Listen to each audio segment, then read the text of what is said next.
Hi friends, नमस्कार। कैसे हैं आप लोग?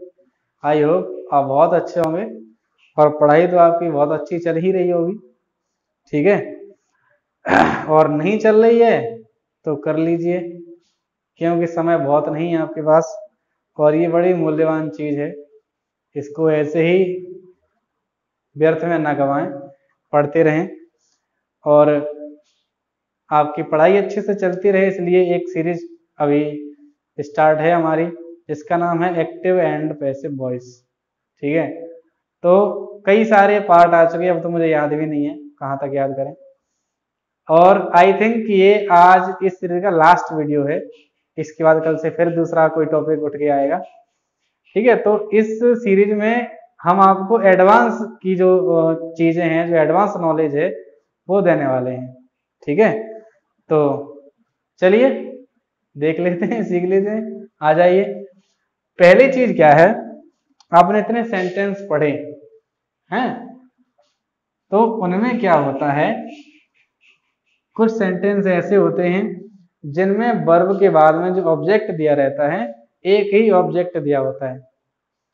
ऑब्जेक्ट दो टाइप के होते हैं, एक इनडायरेक्ट ऑब्जेक्ट और एक डायरेक्ट ऑब्जेक्ट। ठीक है, तो अभी तक क्या होता था कि जो ऑब्जेक्ट दिया होता था, आपने उस ऑब्जेक्ट को नया सब्जेक्ट बनाया और वहां लगा के उसी हिसाब से आपने पैसिव बना दिया। अगर आपको डबल ऑब्जेक्ट मिल जाए, डायरेक्ट ऑब्जेक्ट भी मिल जाए और इनडायरेक्ट ऑब्जेक्ट भी मिल जाए, तब आप क्या करेंगे? जैसे देख लीजिए, ही टीचेस मी इंग्लिश।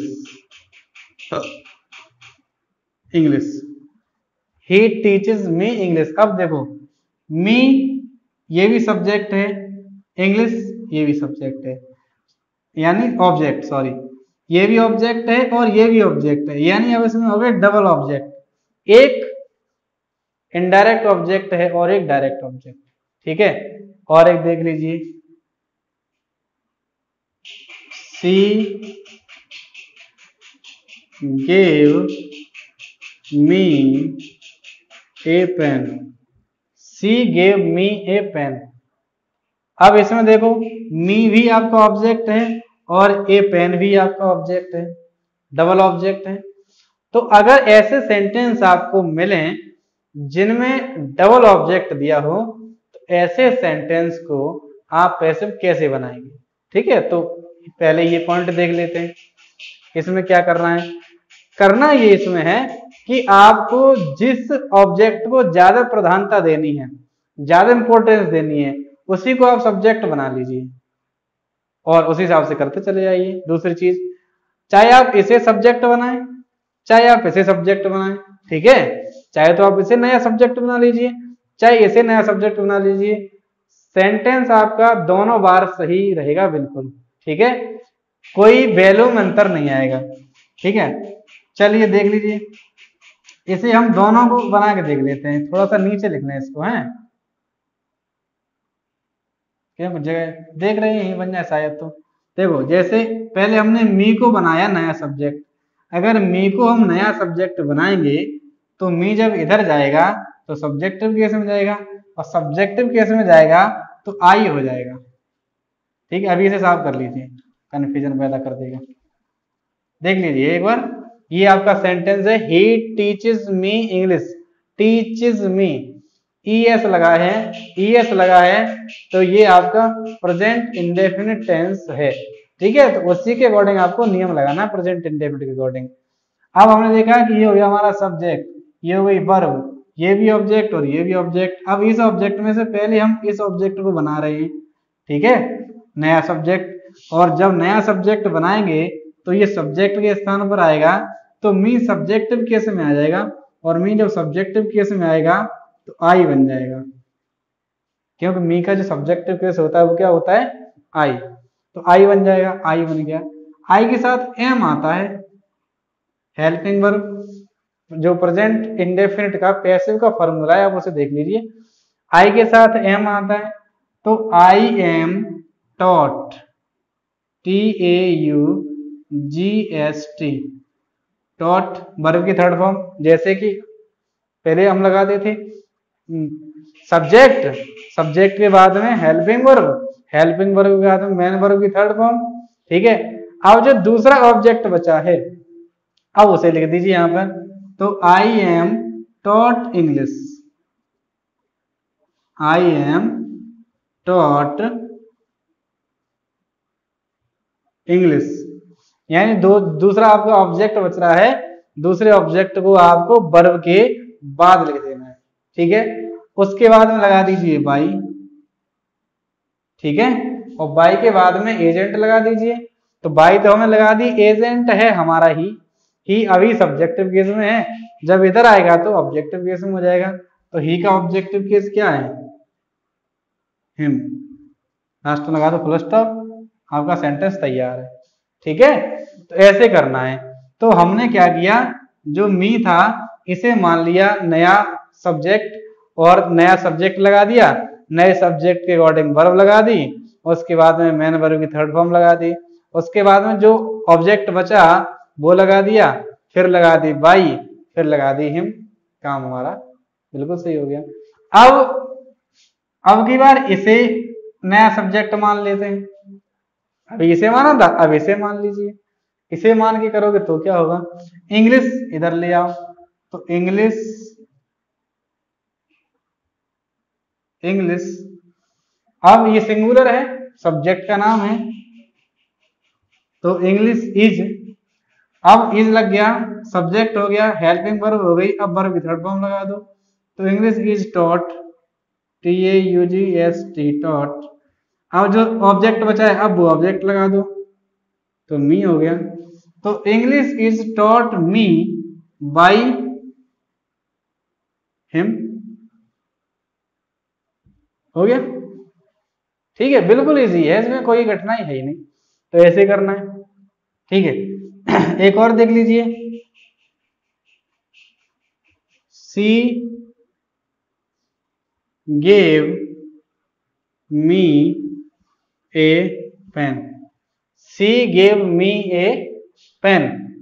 तो एक तो ये ऑब्जेक्ट है और ए पेन एक ये ऑब्जेक्ट है, ये है वर्ब और ये है सब्जेक्ट। तो क्या करना, पहले हमने मी को बना लिया, चलिए आज ए पेन को बना देते, कोई दिक्कत नहीं, किसी को बना लीजिए। ए पेन इधर ले आए, ए पेन, गेव वर्ब की सेकंड फॉर्म लगी है, अब वर्ब की सेकंड फॉर्म लगती है पास्ट इंडेफिनिट टेंस में, और जब पास्ट इंडेफिनिट टेंस का हम एक्टिव पैसिव बनाते हैं, पैसिव जब बनाते हैं तो हेल्पिंग वर्ब वाज वर लगाते हैं। तो ए पेन लगाए तो ए पेन के अकॉर्डिंग वाज लग जाएगा, तो ए पेन वाज गिव, ये है थर्ड फॉर्म लगा दो इसकी, तो गिवन हो जाएगा।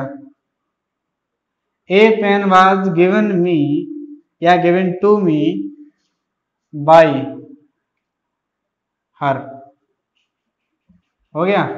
A pen was given me by her, एक पेन दिया गया मुझे उसके द्वारा।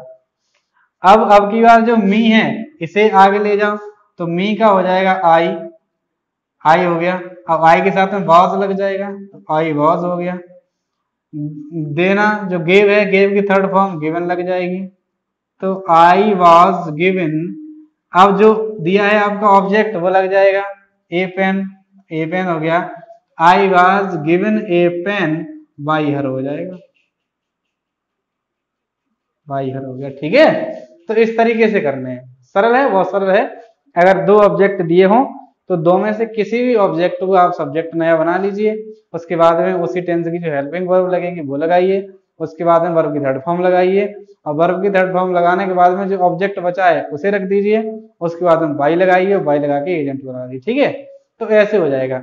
आई होप ये चीज आपको समझ में आ गई होगी। एक बार इसका स्क्रीनशॉट ले लीजिए और चाहे तो उतार लीजिए, जो आपका दिल करे, जैसे आपको अच्छा लगे वैसा कर सकते हैं। ठीक, चलिए साफ कर दें।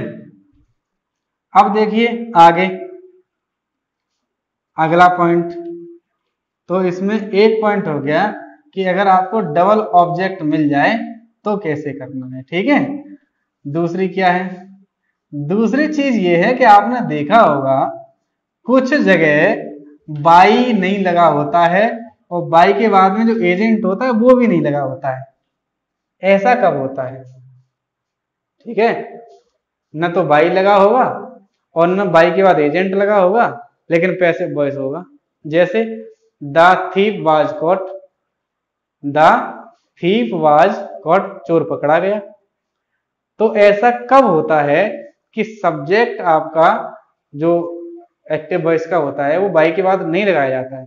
चलिए लिख लीजिए, कैसे?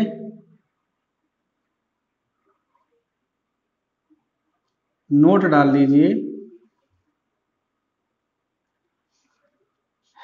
जब सब्जेक्ट जो एक्टिव वॉइस है, जब सब्जेक्ट हो अननोन, लिख लीजिए, पूरा लिख लीजिए, जब सब्जेक्ट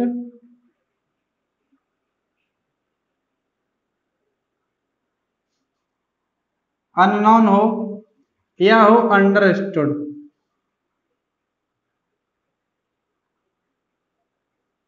अंडरस्टूड, ठीक है, जब सब्जेक्ट हो अननोन या हो अंडरस्टूड,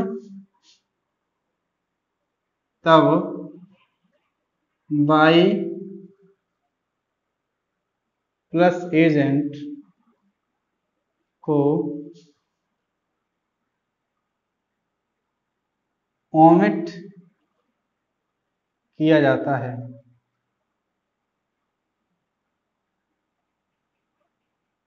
ओमिट किया जाता है, ठीक है। यानी जब आपका सब्जेक्ट अंडरस्टूड है या अननोन है या सब्जेक्ट की कोई ज्यादा वैल्यू नहीं है, सब्जेक्ट को बिना रखे भी अर्थ पूरा रहेगा, सब्जेक्ट के न आने से उसके अर्थ में कोई परिवर्तन नहीं होगा, अगर ऐसा है तो आप सब्जेक्ट को जो बाई एजेंट है उसे मत लगाइए। ठीक है, एक बार फिर समझ लीजिए इस बात को। अगर आपका सब्जेक्ट अननोन है, अज्ञात है, पता ही नहीं है कि काम किसने किया है, तो आपको लगा देना है, बाई एजेंट नहीं लगाना है, हटा देना है। ठीक है, अगर आपका सब्जेक्ट अंडरस्टूड है, मतलब पता है कि हाँ ये काम यही व्यक्ति करेगा, यह काम इस व्यक्ति ने ही किया होगा, तो आपको बाई प्लस एजेंट हटा देना है, नहीं लगाना है। ठीक है, या सब्जेक्ट को बिना लगाए, यानी जो एजेंट है, एजेंट को बिना लगाए भी जो सेंटेंस का अर्थ होगा उस पर कोई भी असर नहीं पड़ेगा, तो आपको नहीं लगाना। ठीक है, कैसे? एक एक एग्जांपल देख लीजिए। पहला है अननोन वाला, सब्जेक्ट जब हो अननोन, ठीक है, अज्ञात हो, तब जैसे अज्ञात में क्या हो सकता है?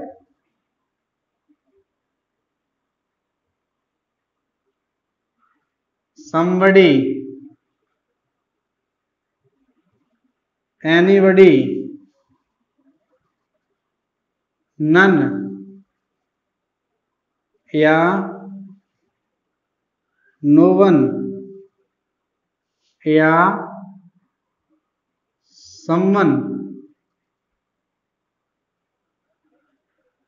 आदि। ठीक है, पता ही नहीं है, जैसे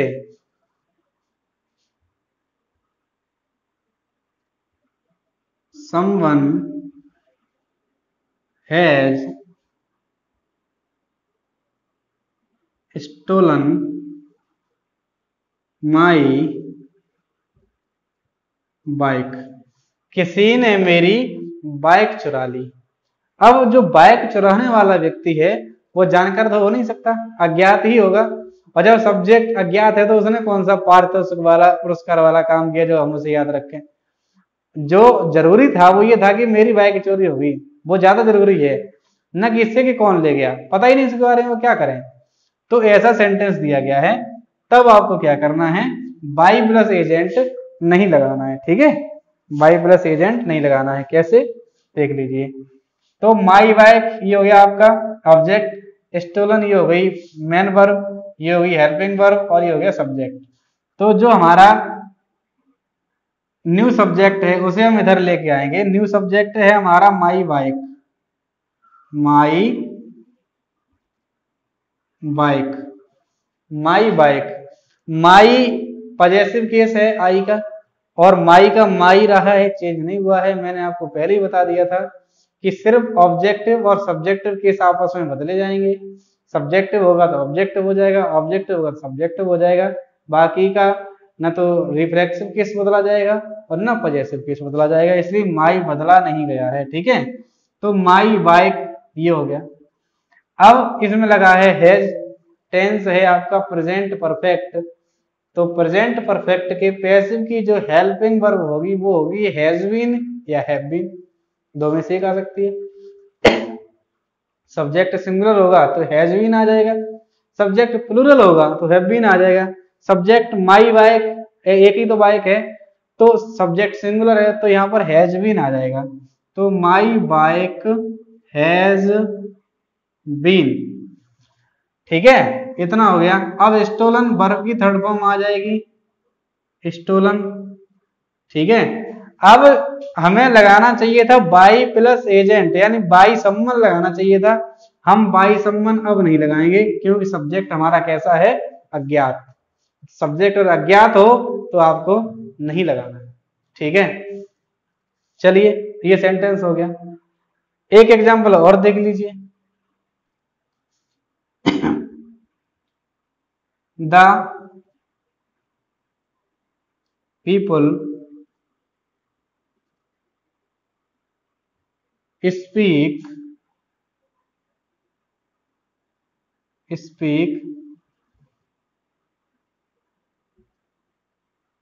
English. The people speak English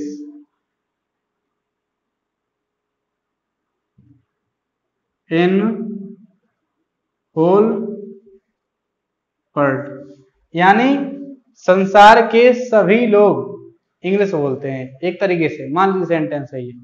ठीक है, तो ये कैसे होगा, अब देखो ये हो गया तुम्हारा सब्जेक्ट, ये हो गई वर्ब, ये हो गया ऑब्जेक्ट, और इन होल वर्ल्ड ये हो गया एडवर्ब ऑफ प्लेस, एडवर्ब हो गया ये। ठीक है, अब देखो इससे तुम्हें कोई मतलब नहीं है, तुम्हें सिर्फ इधर से ध्यान रखना है, ये तो जहां रहेगा वहीं आ जाएगा। देखो कैसे, इंग्लिश हमारा ऑब्जेक्ट है, इसे हमने सब्जेक्ट बनाया तो ये इधर आ गया इंग्लिश। ठीक है, अब ये स्पीक लिखा है, कोई हेल्पिंग वर्ब नहीं दी गई है, वर्ब की फर्स्ट फॉर्म लगी है क्योंकि पीपल प्लूरल है, और जब प्लूरल सब्जेक्ट हो तो वर्ब की फर्स्ट फॉर्म आती है प्रेजेंट इंडेफिनिट में, और प्रेजेंट इंडेफिनिट के जब हम पैसे बनाते हैं तो हेल्पिंग वर्ब आती है is am are, is am are में से एक चीज आ जाएगी तो यहाँ पर आ जाएगा इज, तो इंग्लिश इज। अब स्पीक की थर्ड फॉर्म होगी स्पोकन, SPOKEN, तो English is spoken in whole world, वैसा का वैसा ही लगा दो, इन द होल वर्ल्ड होगा, in the whole world.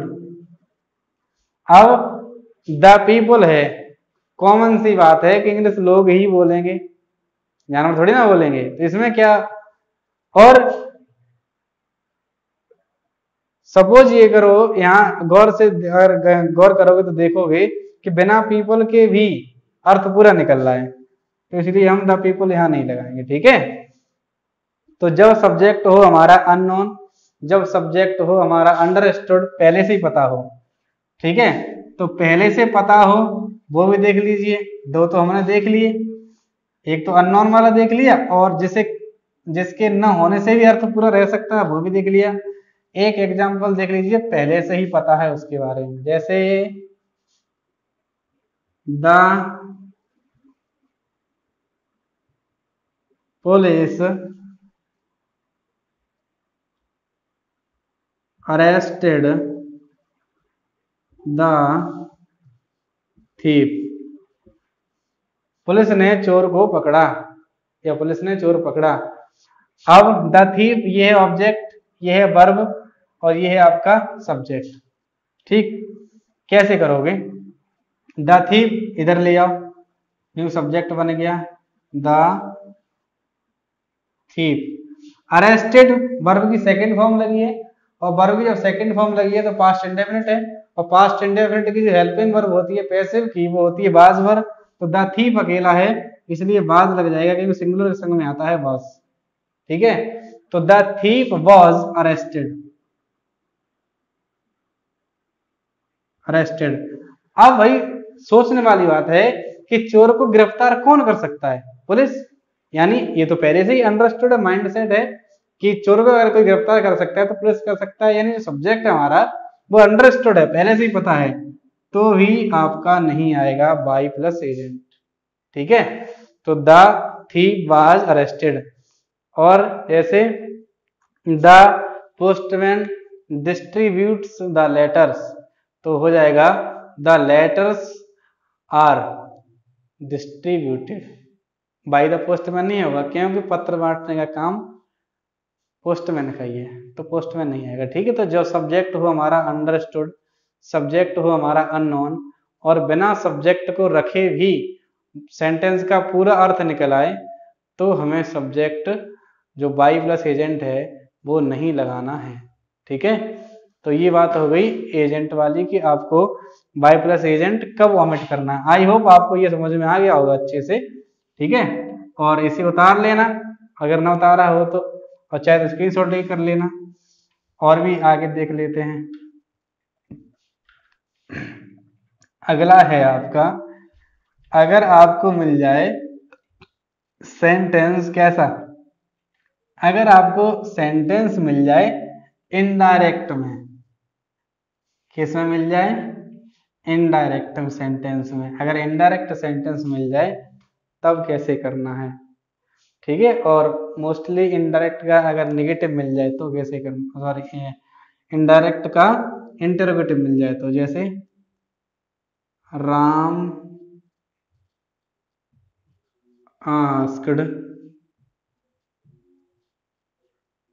Meera if you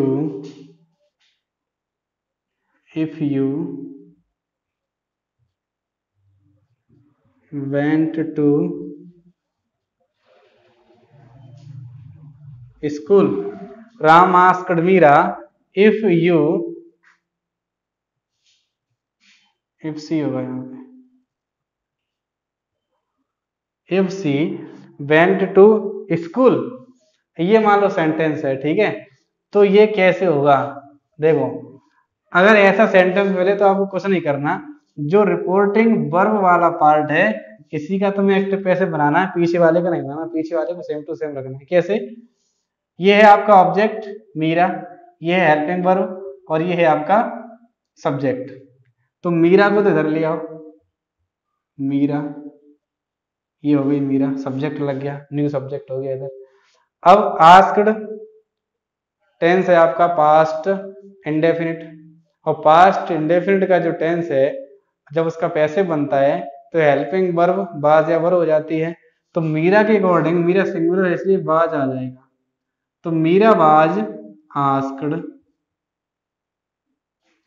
Meera बाज आस्क्ड। और जो सब्जेक्ट होता है पहले से दिया रहता है, आप सब्जेक्ट को लिख भी सकते हैं और नहीं भी लिख सकते हैं, कोई दिक्कत नहीं। ठीक है, दोनों तरीके हैं, आपको लिख भी सकते हैं और नहीं लिख सकते हैं। और आप जो पिछला सेंटेंस है पूरा वैसा का वैसा ही लिख दीजिए, वेंट टू स्कूल। ठीक है, पूरा का पूरा सेंटेंस आप वैसा का वैसे लिख दीजिए, कोई दिक्कत नहीं। तो आपको ये ध्यान रखना है कि अगर इनडायरेक्ट सेंटेंस मिल जाए और इनडायरेक्ट में वो जो रिपोर्टिंग वर्ब का जो पार्ट होता है उसमें ही आपको चेंज करना है, टेंस के अकॉर्डिंग चेंज करना है, ये ध्यान रखना। यहाँ आस्क्ड है, यहाँ आस्क भी हो सकता है, प्रेजेंट में भी वर्ब हो सकती है, ठीक है, फ्यूचर में भी हो सकती है, किसी में भी हो सकती है। तो आपको उसी के अकॉर्डिंग, अगर प्रेजेंट का है तो इज एम आर लगाना है, पास्ट का है तो वाज वर लगाना है, और फ्यूचर का है तो विल बी शैल बी लगाना है। ठीक है, वो आपको पहले से ही पता है। तो इस तरीके से करना है ये वाला। ठीक है, एक और समझा रहे हैं, चलो देख लीजिए। सी से सी टेल्स कर लो यहाँ पे, C tells me if he is a player. अगर ऐसा सेंटेंस है तो जो रिपोर्टिंग वर्ब है इसी में चेंज कर दो, मी इधर आएगा तो आई हो जाएगा, आई टेल्स लगाए एस लगी है वर्ब के लास्ट में यानी प्रेजेंट इंडेफिनिट, और जब पैसिव बनेगा तो helping verb is am are में से एक चीज हो जाएगी तो आई के संग एम लगेगा, तो आई एम। अब ये तो यहाँ टेल्स है वर्ब की सेकंड वर्ब फर्स्ट फॉर्म में एस लगी है, लेकिन पैसिव में तो थर्ड फॉर्म आती है तो यहाँ टोल्ड हो जाएगा, आई एम टोल्ड। और उसके बाद में if he is a player, हो गया। ठीक है, तो ऐसे करना है। अब चाहे राम है चाहे सी है, वो बाई लग के इधर इसलिए नहीं आ रहा क्योंकि इनके बिना भी सेंटेंस का अर्थ पूरा है इसलिए। ठीक है, तो इस तरीके से आपको करना, ध्यान रखना है इनडायरेक्ट के लिए। चलिए उतार लीजिए, आई होप ये चीज आपको समझ में आ गई होगी। चलिए आगे और देख लीजिए, अब क्या बचा, हाँ अब बचा है आपका डबल पैसिव वाला सेंटेंस, कि अगर किसी सेंटेंस में डबल सेंटेंस दिए गए हैं, दो सेंटेंस दिए गए हैं, तब आपको क्या करना है। ठीक है, जैसे जैसे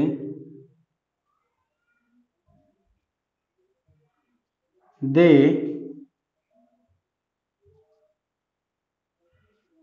wrote a letter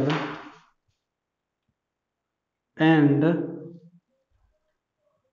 they wrote a letter and posted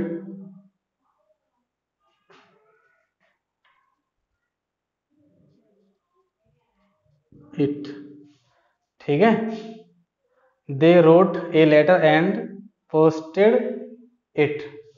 तो अब इसे कैसे करोगे, अब इसमें देखो दो सेंटेंस हैं, एक तो ये है they wrote a letter, दूसरा ये है posted it। ठीक, तो कैसे करोगे, अब इधर से यहां से करना शुरू करो, पहले वाले से, पहले का पैसिव बनाओ फिर दूसरे का पैसिव बनाओ। ठीक है, तो ए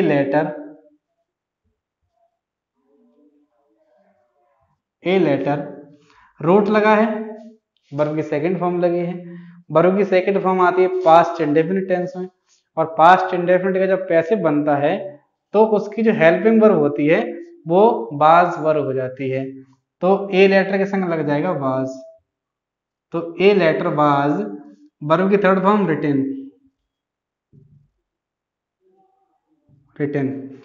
ठीक है, तो ए लेटर वाज रिटन, अभी आपको बाई एजेंट नहीं लगाना है, तो a letter was written and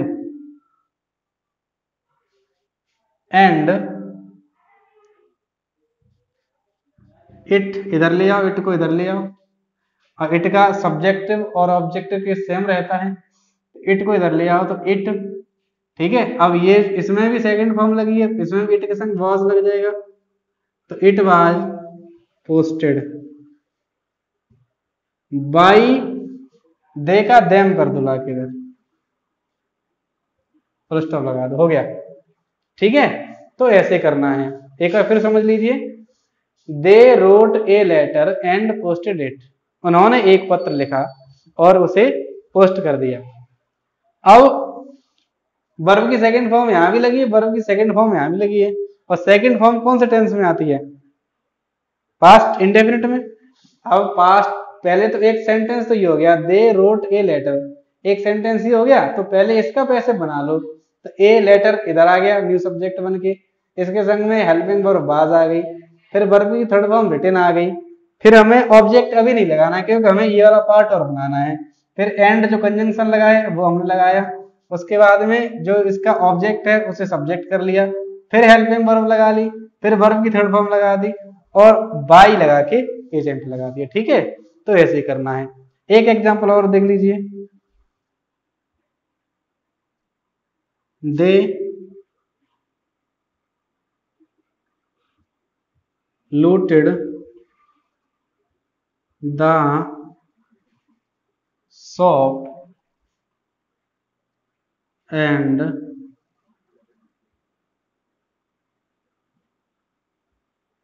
took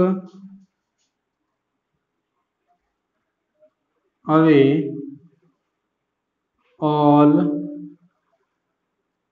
things. They looted the shop and took away all things. यानी उन्होंने दुकान लूटी और सारी चीजें ले गई। ठीक है, उन्होंने दुकान लूटी और सारी चीजें ले गए। अब आप इसमें देखोगे कि दो सेंटेंस हैं, दे लूटेड द शॉप और टुक अवे द थिंग्स। आपकी जानकारी के लिए मैं बता दूं कि इसमें जो वाला ये है एंड, ये आपका कोऑर्डिनेट कंजंक्शन लगा हुआ है। कौन सा लगा है? Coordinate conjunction. ठीक है, और कोऑर्डिनेट कंजंक्शन में जो दो क्लॉज होती हैं दोनों प्रिंसिपल क्लॉज होती हैं। ठीक है, यानी दो पूर्णतः सेंटेंस, पूरे सेंटेंस होते हैं। अब देखिए इनको बनाना है आपको पैसिव। अब आपने देखा पहले पार्ट बनाना है तो द शॉप आपका हो गया सब्जेक्ट, न्यू सब्जेक्ट बन जाएगा। तो पहले इधर ले जाएंगे, तो द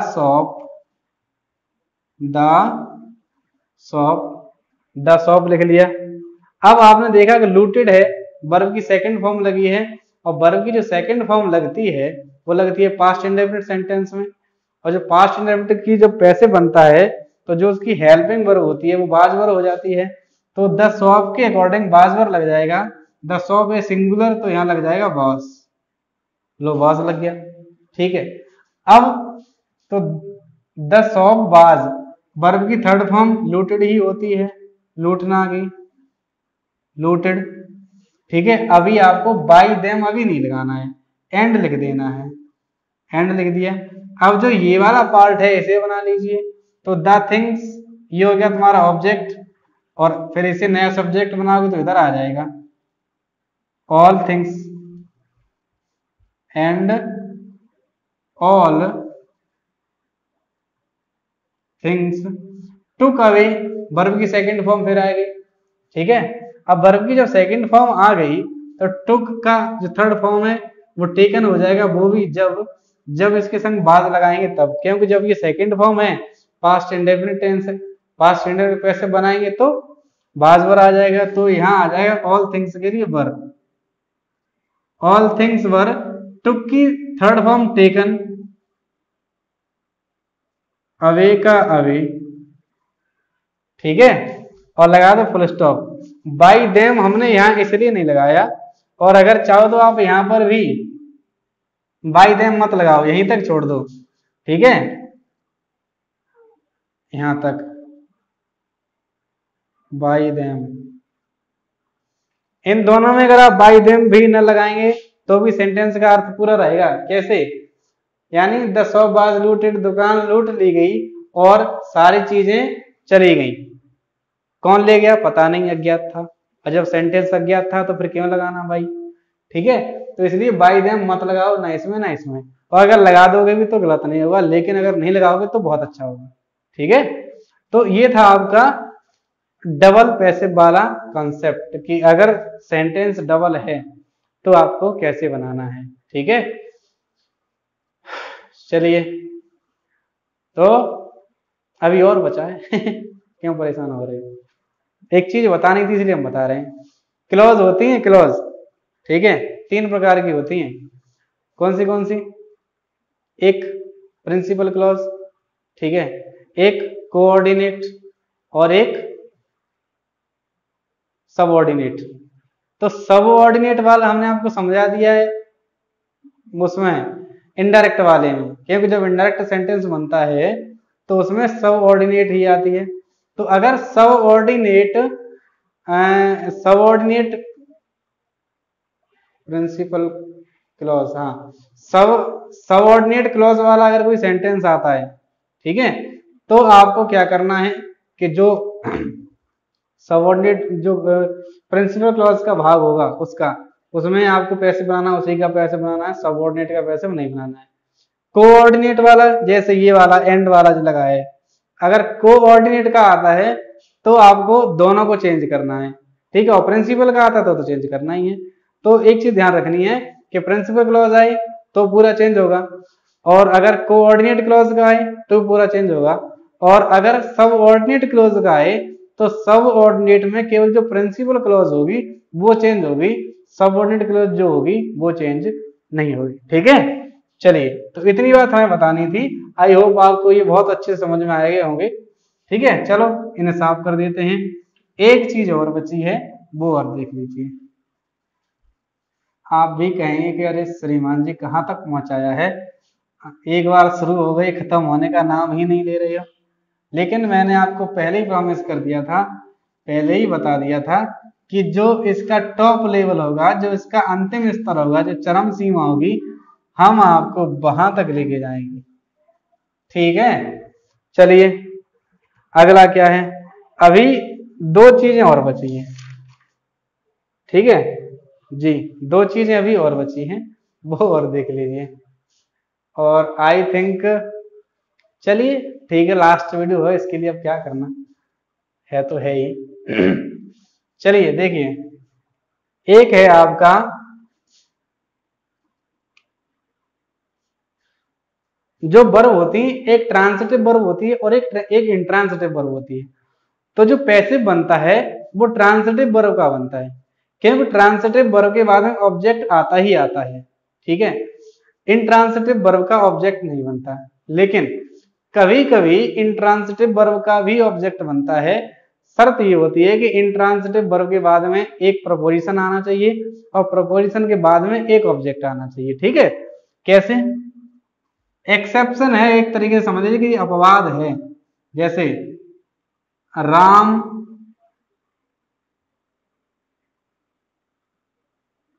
laughed at me। अब laugh जो है ये इंट्रांसिटिव वर्ब है, इसके बाद में ऑब्जेक्ट आना ही नहीं चाहिए, लेकिन यहां आया है प्रपोजिशन, प्रपोजिशन के बाद आया है ऑब्जेक्ट, ठीक है। तब क्या करना है, तो जो मी है आपका ऑब्जेक्ट है, ठीक है। लाफ्ड है वो है आपकी वर्ब, राम है आपका सब्जेक्ट और एट है आपका प्रपोजिशन, ठीक है। तो क्या करोगे, पहले की ही तरीके से मी का इधर ले आओ, नया सब्जेक्ट बना के, तो आई हो जाएगा, आई के संग वॉज लग जाएगा, इसलिए क्योंकि वर्ब की सेकंड फॉर्म लगी है, पास्ट इंडेफिनिट है, पास्ट इंडेफिनिट के पैसिव की फॉर्म वाज वर्ब होती है, इसलिए आई के संग वॉज लग गया। तो I was laughed, LAUGHED, laughed. अब एक चीज हमेशा ध्यान रखना कि वर्ब के बाद अगर प्रपोजिशन आ जाए तो उस प्रपोजिशन को वर्ब के बाद ही रखना है। तो लाफ्ड एट, तो लाफ्ड एट ही रहेगा, इसके बाद में बाई लगा दो और राम लगा दो, आपका सेंटेंस हो गया, ठीक है। इसमें केवल इतनी सी बात है कि अगर आपको इंट्रांसिटिव वर्ब मिल जाती है तो इंट्रांसिटिव वर्ब के बाद में आपको लगा हुआ मिलेगा क्या, ऑब्जेक्ट, प्रपोजिशन, फिर ऑब्जेक्ट लगा मिलेगा। तो आपको जो ऑब्जेक्ट और सब्जेक्ट बना के और जो वर्ब या प्रपोजिशन मिले वो वर्ब के बाद ही रहेगा, वो न तो हटेगा न कुछ भी होगा, वैसा का वैसा ही रहेगा, ठीक है। तो ये थी बात ये वाली वर्ब प्लस प्रपोजिशन वाली। एक चीज और देख लीजिए, लास्ट है ये अंतिम, ठीक है। चलिए उतार लीजिए चाहे तो इसे। अब है अंतिम चीज, ओ अंतिम चीज क्या है भाई, वो देख लीजिए। कुछ सेंटेंस ऐसे होते हैं जिनकी शुरुआत में दे, VELIEVED, LIE, दे बिलीव्ड, या पीपुल से, या एवरीवन नोज, या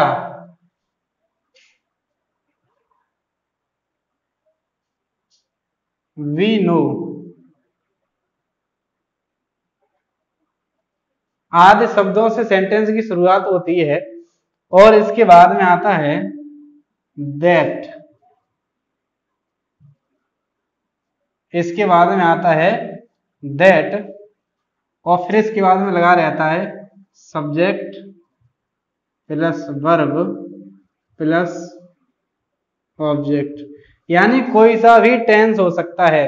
गौर करोगे तो अगर दैट लग गया तो सबऑर्डिनेट क्लॉज आएगी, और हमने आपको पहले ही बता दिया था कि अगर सबऑर्डिनेट क्लॉज आ जाए तो केवल प्रिंसिपल क्लॉज को चेंज करना है, सबऑर्डिनेट क्लॉज को चेंज नहीं करना है। ठीक है, तो एक सेंटेंस देख लेते हैं। They believed that, they believed that Mr. Shukla was very rich. They believed that Mr. Shukla was very rich, यानी आपको ऐसे सेंटेंस मिल सकते हैं। अब they believed की जगह इनमें से कोई सा भी एक आ सकता है। ठीक है, अब या तो ये प्रेजेंट टेंस में होगा इंडेफिनिट में, प्रेजेंट इंडेफिनिट में होगा, या पास्ट इंडेफिनिट में होगा, तो उसी हिसाब से आपको चेंज करना है। ठीक है, तो इसे चेंज कैसे करोगे? इसमें कुछ नहीं करना है, सीधा सीधा करना है। जो भी दिया हो, दे दिया हो, पीपल दिया हो, एवरीवन दिया हो, वी दिया हो, कुछ भी दिया हो, उसको आपको इट में चेंज कर देना है, इट। ठीक है, अब बिलीव्ड है, वर्ब की सेकंड फॉर्म है, पास्ट इंडेफिनिट है, तो पास्ट इंडेफिनिट में हेल्पिंग वर्ब वाज या वर लगाते हैं, तो यहाँ इट के संग वाज लगा देंगे, तो it was believed, it was believed that, और फिर पूरा सेंटेंस वैसा का वैसा ही, नो चेंज, यानी mister Shukla was very rich, it was believed that, यानी सिर्फ आपको जो प्रिंसिपल क्लॉज है उसी को केवल चेंज करना है। ठीक है, जो सबऑर्डिनेट क्लॉज है इसे चेंज नहीं करना है। अगर वो प्रेजेंट इंडेफिनिट की है तो इज एम आर में से कुछ लगा दो। ठीक है, और इज लगेगा केवल, क्योंकि इधर इट ही आना है, तो या तो इट आएगा या वाज आएगा, तो ऐसे ही करना है। ठीक है, और उसके बाद में वर्ब की थर्ड फॉर्म, और दैट से लेके पूरा सेंटेंस वैसा का वैसा ही कर देना। ठीक है, एक सेंटेंस और देख लीजिए। People say that he is a thief, people say that he is a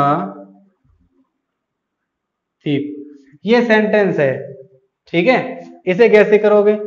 तो इट, पीपल की जगह इट आ गया।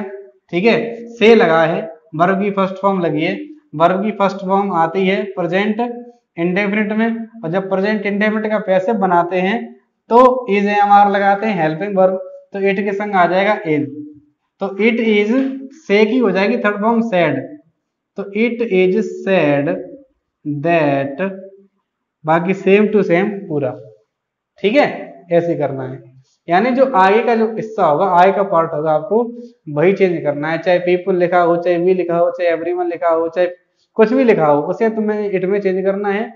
और अगर प्रेजेंट इंडेफिनिट का है तो इज लगा देना है, वर्ब की थर्ड फॉर्म लगा देनी है, पास्ट इंडेफिनिट का है तो बाद लगा देनी, वर्ब की थर्ड फॉर्म लगा देनी, बाकी सेम टू सेम कर देना। ठीक है, आई होप ये आपको समझ में आ गए होंगे। अब इन्हीं सेंटेंस को, सेम सेंटेंसेस को करने का एक तरीका और है, वो भी हम आपको बता दें। हैं, साफ कर दें, कहां से? यहां से साफ कर दें।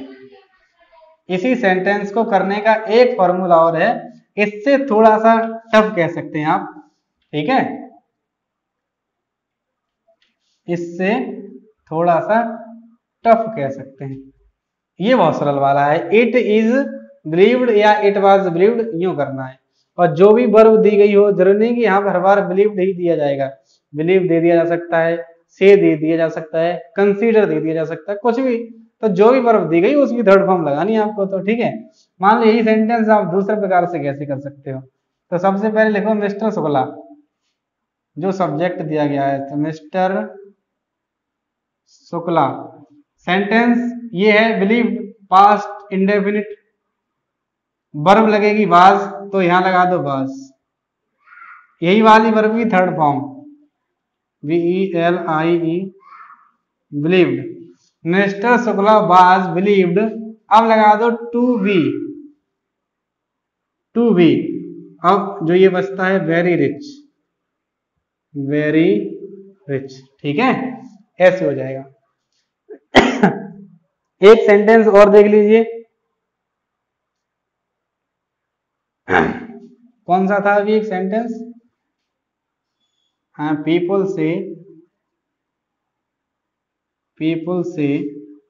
That he is a thief, ठीक है, ये वाला सेंटेंस था, people say that he is a thief. अब ऐसे करना है तो ऐसे कैसे करोगे? सबसे पहले सब्जेक्ट तो लगा दिया ही, ठीक है, इज लगा है तो लगा दिया इज, से की थर्ड फॉर्म सेड, तो ही सेड, फिर लगा दो टू बी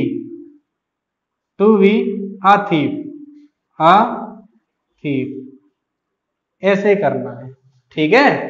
तो आई होप आपको ये समझ में आ गए होंगे, और इस प्रकार से आज का जो टॉपिक था आपका, जो सीरीज थी आपकी पैसिव वॉइस की, वो होती है समाप्त, ठीक है। कल फिर आपके लिए एक नया टॉपिक लेके आएंगे, और वो क्या रहेगा पता नहीं, लेकिन जरूर लेके आएंगे। हमें खुद नहीं पता है कि सेंटेंस का जो अगला टॉपिक है वो क्या हो सकता है। तो कैसी लगी ये सीरीज कमेंट करके जरूर बताएं, और आई होप कि ये आपके लिए बहुत ही हेल्पफुल रही होगी, ठीक है। और